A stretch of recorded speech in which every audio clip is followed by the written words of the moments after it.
Hi, everyone.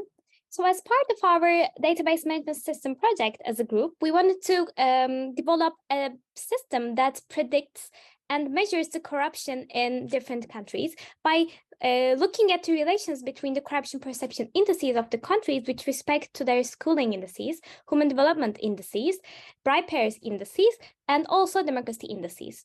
So to achieve this goal, we checked the corruption topic under our world in data and downloaded 4 datasets from this topic, which are as follows. So here, as you can see, the original datasets that we have downloaded from our world in data website is named as follows: average years of schooling, bribe pairs index, human development index, and corruption perception index. And as you can see, we have one additional dataset, which is named as democracy.csv dataset, which we have taken from the democracy topic, again, in our world in data website. So the reason why we have chosen to extend our data sets is because we wanted to explore the relationship between the democracy of the countries and their corruption and corruption perception indices of these countries. That's why we have downloaded this Democracy Data Explorer dataset, which included different democracy index values in itself. So it was indeed a very large dataset. So I would like you to show one of our datasets. So let me show the democracy.csv dataset. The reason why we have chosen our datasets as a whole, our 5 datasets, is because all of them included the ISO code column, the code column, which we use to combine our sets in our create table statements. Also, our datasets were very large, including lots of entries. So that's why we assumed that we could gain lots of meaningful insights from our datasets. That's why we have chosen these datasets as part of our project. So explaining the datasets, now I can go on with our ER model. So as you can see, using these 5 datasets, we have defined 5 entity sets, plus we have defined a country's entity set, which was our owner entity set in our ER model. And the rest of the entity sets were defined as weak entity sets owned by this country entity set. And the reason why we defined the remaining entity sets as weak entity sets was because we wanted to use the ISO code attribute in all our entity sets.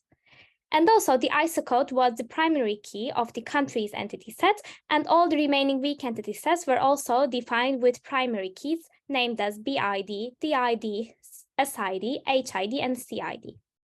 So then, after creating our tables in MySQL and creating views and aggregations, we moved on with creating visuals, deriving insights in Python. So the first visual we created was a column chart where we showed the low democratized countries with respect to their increasing average liberal democracy indices. And as you can see, we realize that there isn't a uniformity among lowly democratized countries. And since there is a range of roughly 0.4 in terms of their index values, so it ranges heavily with respect to the democratized indices. The second visual we created was a line chart, which shows the relationship between schooling indices of the countries and corruption perception index values. And as you can see, we assumed that there would be a relationship between these 2 metrics. However, we have realized that as the schooling increases, the corruption perception does not decrease, it fluctuates. So the relationship we were looking for was not present in this chart. The third visual we created was a pie chart where we looked at the high bribery rate of countries, and we have realized that there is a uniformity among the countries with high bribery rates, since the pie shares are almost roughly equal with one another. So the fourth visual we have created was a scatter map where we use the location information of the countries and their human development index values, which are shown with the sizes of the circles in the scatter map. And lastly, we created a horizontal bar chart for high corruption perception countries. And again, we have seen that there isn't a uniformity between the countries with high corruption perception with respect to their perception indices. So the range is, again, significant. So in conclusion, the videos we have created reveal that corruption remains to be an issue for a wide ranging of countries among various continents, and we could not derive meaningful insights, we could not derive standard patterns among countries with low democratization, high corruption, and etc.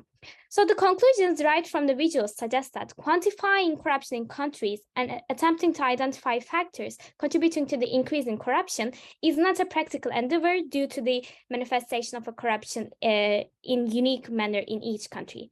Therefore, we have to conduct another measurement system which looks for the corruption perceptions within each unique context.